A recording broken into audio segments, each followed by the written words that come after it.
Hi friends, welcome to my channel. ఈరోజు మనం నత్తల గురించి తెలుసుకుందాం.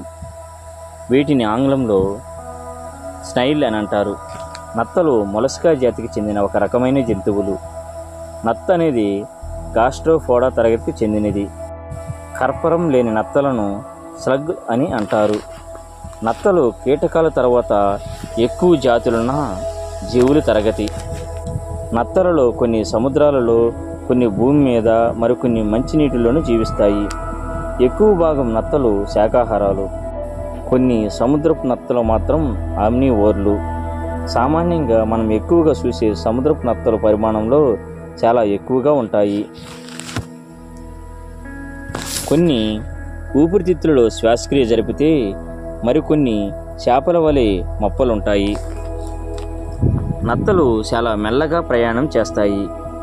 నత్తలు ఒక సెకనుకు 1 మిల్లీమీటర్ మాత్రమే నడుస్తాయి.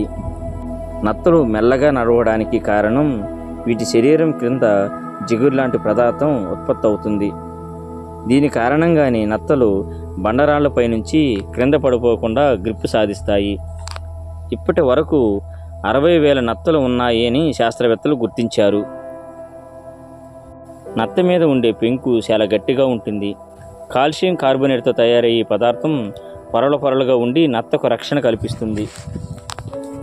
నత్త పరిమాణం పెరిగే కొద్దీ షెల్స్ సైజు కూడా పెరుగుతుంది. వేడిగా ఉన్నా, చలిగా ఉన్నా ఫైల్స్ లోపల దాక్కుంటాయి. కొన్ని గంటల నుండి 3 ఏళ్ల వరకు సుప్త వ్యవస్థలోకి వెళ్ళి హాయిగా నిద్రపోతాయి. నత్తలు 3 సంవత్సరాల నుండి 7 సంవత్సరాల వరకు జీవిస్తాయి. వీటికి ఏదైనా ఆరోగ్య సమస్య వస్తే తమను తామే బాగు చేసుకుంటాయి. చిప్ప శరీరానికి ఏదైనా సమస్య వస్తే సెట్ చేసుకుంటాయి. 2020 సంవత్సరంలో ఫ్రాన్స్లో 60,000 నత్తల నుంచి బురదను సేకరించారు. వాటితో సబ్బులు తయారు చేశారు. ఈ బురదలో కొల్లాజిన్, ఎలాస్టిన్ అనే పదార్థాలున్నాయని, ఇవి మెడిసిన్ గాను ఉపయోగపడతాయని సైంటిస్టులు తెలుసుకున్నారు. చర్మ కణాలను కొల్లాజిన్ రిపేర్ చేస్తున్నట్లు నిర్ధారించారు. నత్తలు చిన్న తెల్ల గుడ్లను వసంత ఋతువు చివరిలో లేదా వేసవిలో నేల ఉపరితలం కింద ఒక గుత్తిలో పెడతాయి. కొన్ని వారాల తర్వాత గుడ్లు పొదుగుతాయి. నత్తలు పూర్తిగా పరిపక్వతకు చేరుకోవడానికి 2 సంవత్సరాలు పడుతుంది. నత్తలు 40,000 కంటే జాతులున్నాయి. నత్తలు సేంద్రియ మరియు అకర్బన నేలలు మరియు రాతి కణాలు కూడా నత్తలు తీసుకుంటాయి.